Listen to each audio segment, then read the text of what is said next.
Bonjour à toutes et à tous. Je suis Stéphanie Marie-Brigitte Voisin, enseignante de la faculté de langue de la UAP. Et comme porte-parole de mes collègues de recherche María Eugenia Olivos Pérez et Miguel de Jesús Rodríguez Zurita, j'ai le plaisir de partager avec vous l'état de notre recherche intitulée « Troubles de déficit de l'attention, hyperactivité à l'université, un atelier pour l'acquisition de stratégies d'apprentissage ».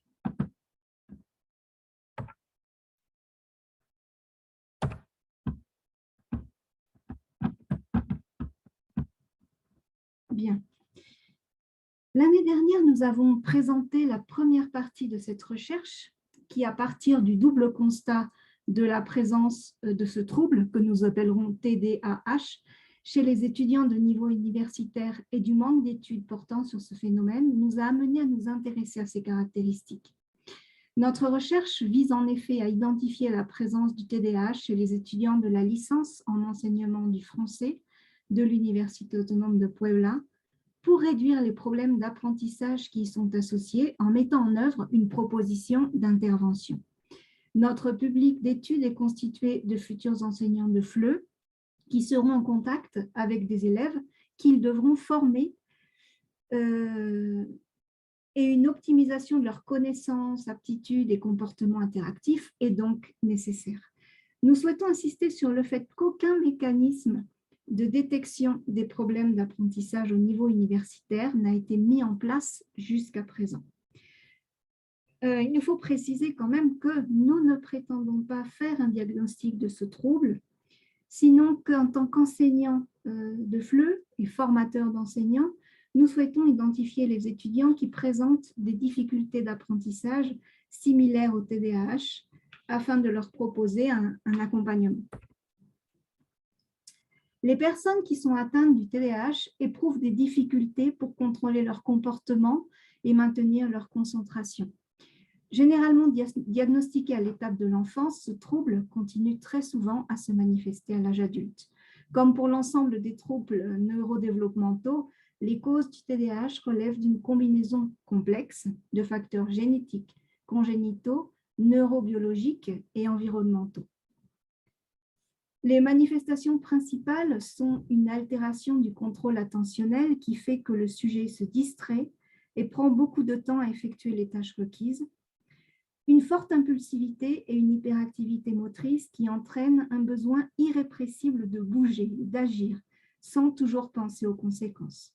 Cela peut donc causer des difficultés d'ordre académique, amenant à la perte de motivation, au redoublement, voire à la désertion, ainsi que des difficultés d'ordre social et affectif conduisant à une marginalisation de l'individu susceptible de le mener à la dépendance aux drogues ou à l'alcool ou encore à la dépression et aux risques qui y sont associés. En ce qui concerne les implications, nous mentionnerons une pauvre estime de soi, une certaine marginalisation, de la maladresse, d'autres désordres psychologiques tels que l'anxiété, la dépression ou encore l'agressivité, une fatigue cognitive et des difficultés d'ordre métacognitif dans la mise en œuvre des tâches à effectuer et l'organisation du travail.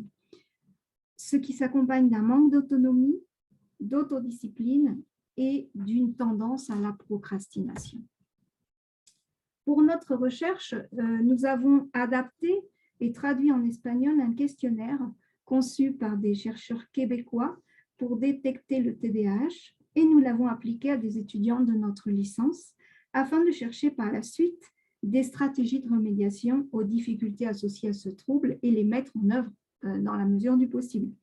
Notre instrument a été appliqué auprès d'un échantillon de 54 étudiants de premier et de troisième semestre de l'ALEF, âgés de 19 à 23 ans, dont l'anonymat a été respecté. Ce questionnaire est constitué de 18 questions à choix multiples.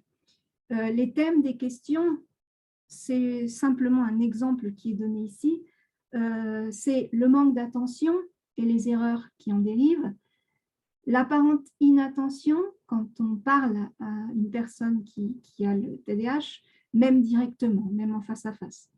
Les difficultés pour suivre des instructions ou terminer d'effectuer des tâches, les difficultés d'organisation du travail personnel, l'évitement d'activités qui ne sont pas jugées motivantes et aussi l'évitement d'activités qui requièrent un effort mental soutenu.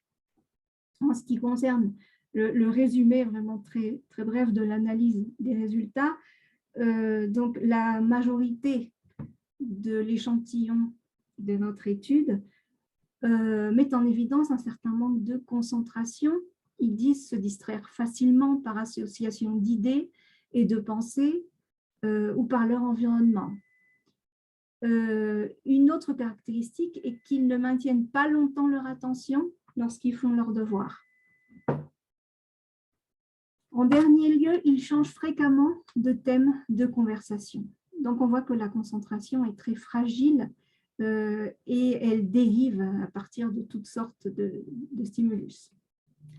Il existe aussi des difficultés d'autogestion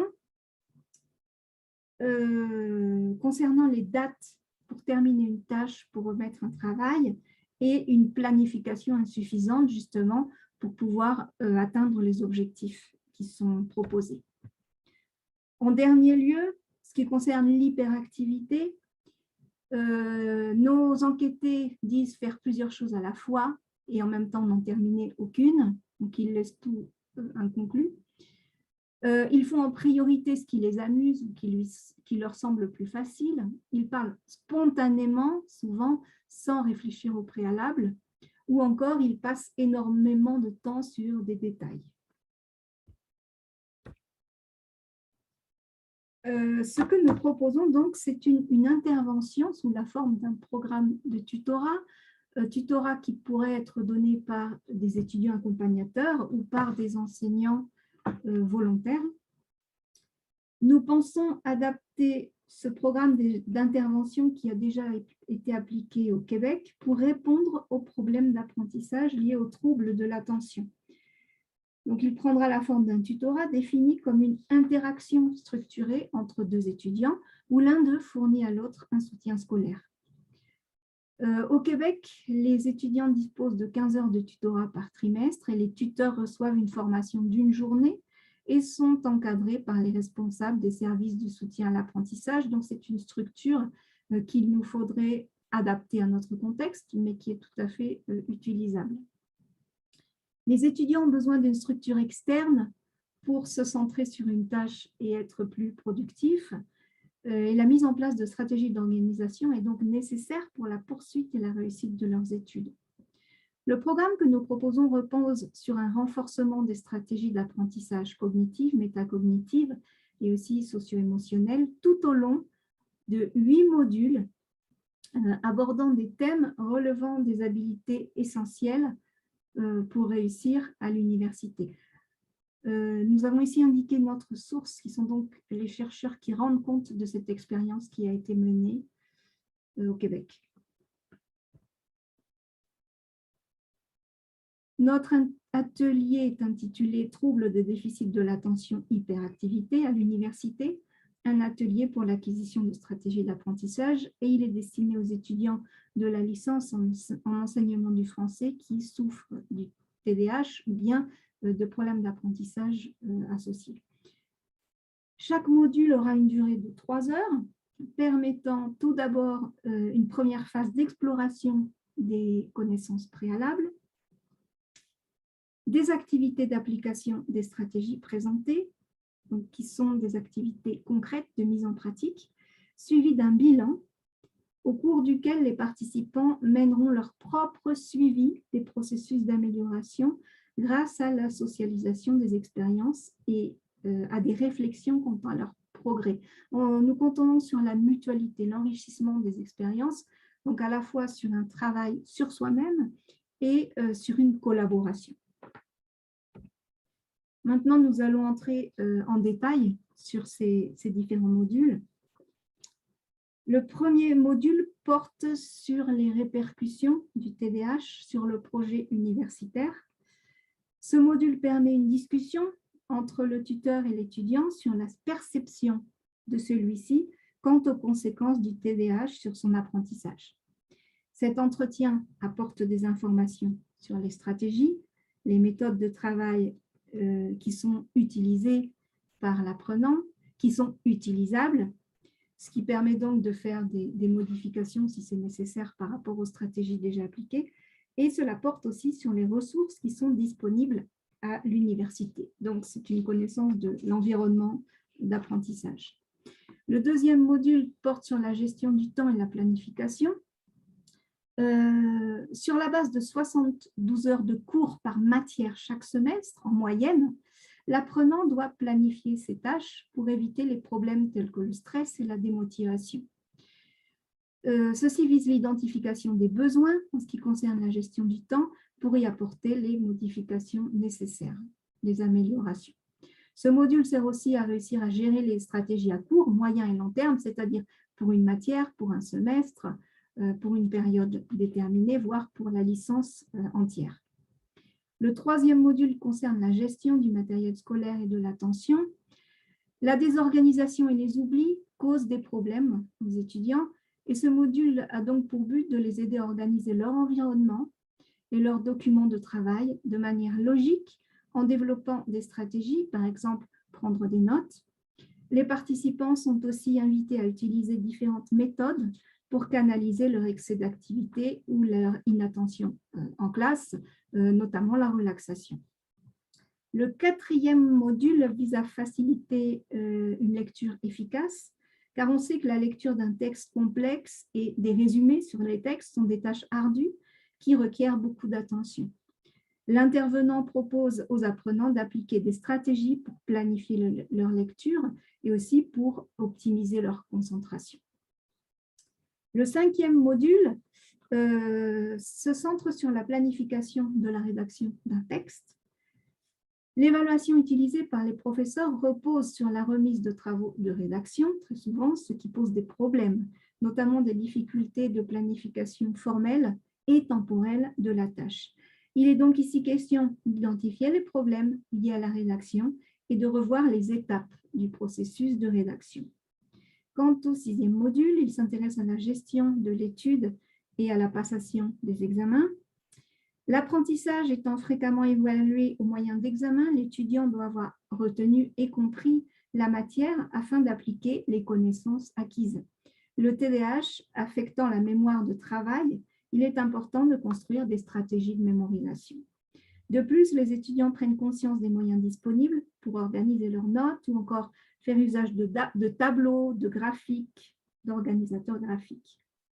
Le septième module porte sur la gestion du stress, très fréquent, auquel s'ajoutent d'autres éléments tels que les problèmes de manque d'organisation, d'insomnie ou de perte d'objets.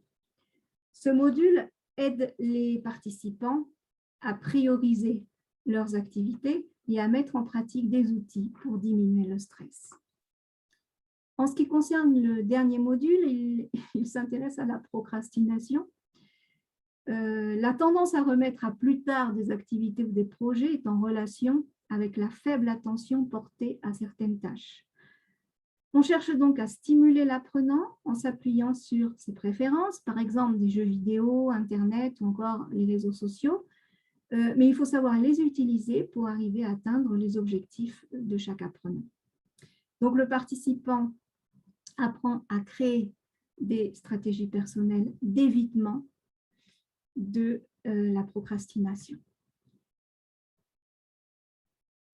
En raison de la pandémie, cet atelier n'a pas encore pu voir le jour, donc il reste théorique pour l'instant, mais nous en avons conçu la structure de manière à ce qu'il puisse se concrétiser lorsque les conditions sanitaires le permettront et après avoir appliqué un diagnostic aux étudiants qui le souhaitent.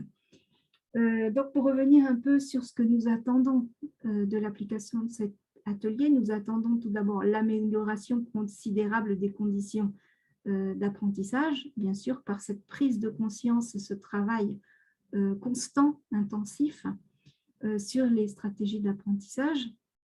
Ça concerne aussi le fait que d'autres personnes seront prises en compte dans ce processus, pas uniquement les étudiants qui ont le TDAH, mais d'autres étudiants ou les enseignants, des tuteurs, Donc, cette communauté qui est intéressée à ce problème d'apprentissage sera plus nombreuse et plus informée.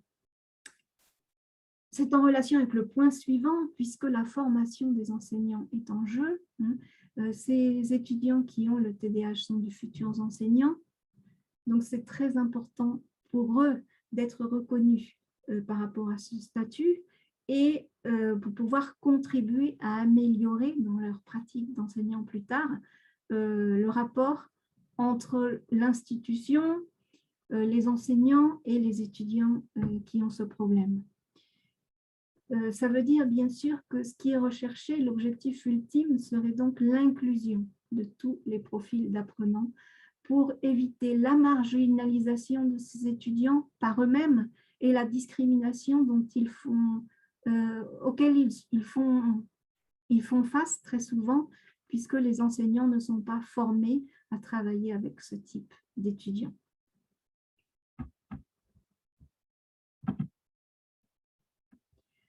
Nous vous remercions de votre attention par rapport à ce thème. Si vous avez des questions ou des commentaires, avec plaisir, nous les recevrons au courrier électronique que vous voyez sur l'écran. Merci beaucoup.